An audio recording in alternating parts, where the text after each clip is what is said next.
நல்லது பண்றதுக்கு அரசியலுக்கு வாங்கடா, கொள்ளை அடிக்கிறது கொலை பண்றதுக்கு அரசியலுக்கு. பெருமையான மொமெண்ட்ங்க இது. Let's make it happen. No, I am asking you so much because பணம் போட்டு எடுக்கலைங்கிறதோ இல்ல பத்தலைங்கிறதோ பிரச்சனையே கிடையாது. ஓகே, அது கிடையாது. ஆனா ஒரு proud moment we can create is ஒரு இண்டிபெண்டன்ட் இண்டிவிஜுவல். ஆக்ட்ரஸ் த்ரிஷா தான் அடுத்த ஜெயலலிதா. அவங்க கண்டிப்பா சிஎம் ஆக தகுதியானவங்க அப்படின்னு சொல்லிட்டு வனிதா விஜயகுமார் பேசியிருக்க இந்த விஷயம் தான் இப்போ சோஷியல் மீடியால வைரல் ஆயிட்டு இருக்கு. தமிழக சட்டமன்ற தேர்தலோட ரிசல்ட் இன்னைக்கு வர இருக்க நிலையில பலருமே டிவிக்கே ஜெயிக்குமா ஜெயிக்காதா, தளபதி விஜய் அவர்கள் சிஎம் ஆவாரா மாட்டாரா அப்படின்னு பல குழப்பங்களுக்கு மத்தியில இருந்துட்டு இருக்காங்க.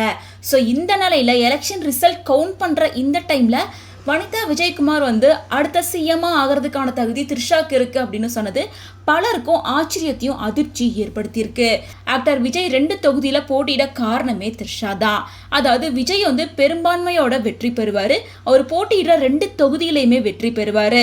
அதுல ஒரு தொகுதியில விஜய் ராஜினாமா செஞ்சுட்டு அதுக்கு பதிலா த்ரிஷாவை போட்டியிட வைப்பாரு அப்படின்னு சொல்லி பல விஷயங்கள் போயிட்டு இருக்கு.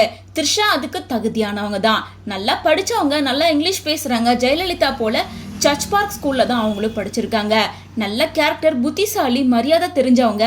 எனக்கு த்ரிஷாவை பர்சனலாவே தெரியும். அவங்க அரசியல்வாதியா இருக்கிறதுக்கு ரொம்ப தகுதியானவங்க தான். அவங்க கட்டாயமா அரசியல்ல இறங்குவாங்க.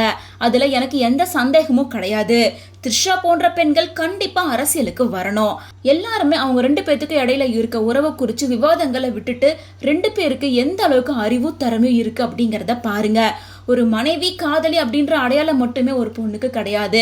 அதை கடந்து அவளுக்கு அப்படின்னு தனிப்பட்ட அடையாளம் இருக்கு, திறமை இருக்கு. அவங்களுக்கு இடையிலான உறவை குறித்து மற்றவங்க கொச்சையா பேசுறத பார்த்து எனக்கு ரொம்ப கஷ்டமா இருக்கு அப்படின்னு வனிதா விஜயகுமார் சொல்லியிருக்காங்க. வனிதா விஜயகுமார் இந்த விஷயத்த சொல்றது பலருக்குமே அதிர்ச்சியா இருக்கு அப்படின்னு தான் சொல்லணும். ஏன்னா விஜய் போட்டியிட்ட 2 தொகுதியில அவர் ஜெயிக்க காரணமே த்ரிஷாவா தான் இருப்பாங்க. மேலும் விஜய் போட்டிடுறதுக்கான காரணமே த்ரிஷா தான். அதுல ஒரு தொகுதியை த்ரிஷாவுக்கு விட்டு கொடுத்து த்ரிஷாவை உட்கார வைப்பாங்க. கண்டிப்பா த்ரிஷா அரசியலுக்கு வருவாங்க அப்படின்னு வனிதா விஜயகுமார் பேசியிருக்கிறது பலருக்குமே ஷாக்கிங்கா இருக்கு. ஸோ இதை பத்தி உங்களோட ஒப்பீனியன் என்ன அப்படின்றத கமெண்ட்ஸ் மூலமா ஷேர் பண்ணுங்க. மக்களுக்கு நல்லது பண்றதுக்கு அரசியலுக்கு வாங்கடா, கொள்ளை அடிக்கிறது கொலை